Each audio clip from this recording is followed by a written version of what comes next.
السلام علیکم ناظرین، محمد آصف لودھی اسلامی کوئز ANL کے چینل سے کیا حال ہے؟ امید ہے آپ سب ٹھیک ہوں گے۔ آج ہم آپ کو ڈاکٹر اسرار صاحب کا وہ بیان سناتے ہیں جس میں وہ کہہ رہے ہیں اللہ کے علاوہ کسی کو نہیں پکارنا، چاہے وہ ولی ہو چاہے فرشتے ہوں، یہاں تک کہ ہم جبریل علیہ السلام کو بھی نہیں پکار سکتے۔ آئیے ان کی بات سنتے ہیں۔ آپ شیخ عبد القادر جیلانی رحمۃ اللہ علیہ کو نہیں پکار سکتے، محمد رسول اللہ کو نہیں پکار سکتے، اور واقعہ یہ ہے کہ محمد رسول اللہ کو تو پکارا بھی نہیں جاتا، پکارتے لوگ ہیں زیادہ حضرت علی کو، یا علی مدد، شرک۔ دیکھیے سب سے بات نکتے کی بتا دوں آپ کو، فرشتے کو تو ہم مانتے ہیں نا، حضرت شیخ عبد القادر جیلانی رحمۃ اللہ علیہ کی روح ہے یا نہیں ہے، سنتی ہے نہیں ہے، حاضر ہے کہ نہیں ہے، ناظر ہے کہ نہیں ہے، 100 اختلاف ہو جائیں گے، اختلافات کی تو گنجائش ہے نا۔ فرشتہ ہے یا نہیں ہے؟ وہ تو فرشتہ تو ہے، آپ کے دونوں کندھوں پہ بیٹھا ہوا ہے، کرامن کاتبین ہے کہ نہیں ہے؟ یرسل علیکم حفظہ، آپ کے جو باڈی گارڈ اللہ فرشتہ نہیں بھیجتا، لیکن آپ فرشتے سے بھی نہیں کہہ سکتے کہ میرا یہ کام کرو۔ فرشتے کے وجود پہ تو کوئی شک نہیں ہے، یا جبرائیل میرا یہ کام کرو، قطعاً نہیں، غلط، شرک۔ لا تدعو مع اللہ احدا، اللہ کے سوا پکارنا کسی کو نہیں ہے، دعا کسی سے نہیں ہے، استغاثہ کسی کا نہیں ہے، استعانت کسی سے نہیں ہے، استمداد کسی سے نہیں ہے، استنصار کسی سے نہیں ہے سوائے اللہ۔ اللہ کے علاوہ جتنے بھی یہ لوگ ہیں اللہ کے علاوہ پکارتے ہیں، یہ سب پیٹ کا چکر ہے، کیونکہ ان لوگوں کی روزی ادھر لگی ہوئی ہے، ورنہ قرآن حدیث سے وہ فائدہ نہیں دے سکتے۔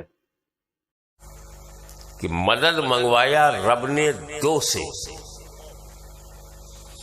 اور یہ دونوں خدا نہیں ہیں۔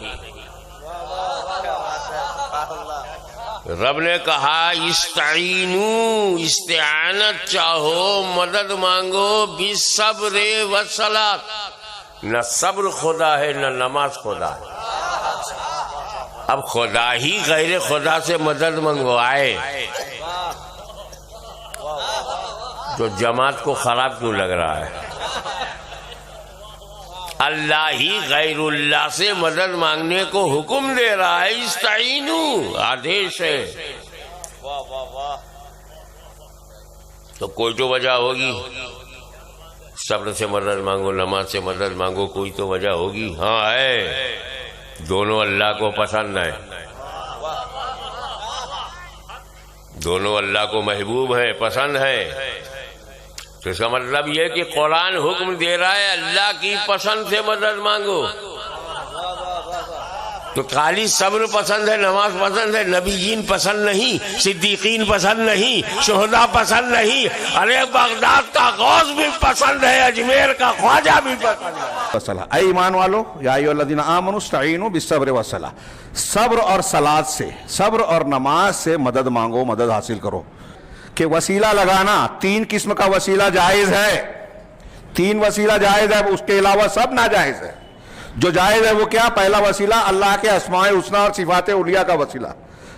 دلیل بہت سی ہیں، ایک دلیل قرآن کی آیت ہے وَلِلَّهِ الْأَسْمَاءُ الْحُسْنَى فَادْعُوهُ بِهَا، اللہ کے بہترین نام ہیں، اچھے نہیں، سب سے اچھے، بہترین، اللہ کے حسنى بہترین نام ہے، اللہ کو انہی ناموں سے پکارو۔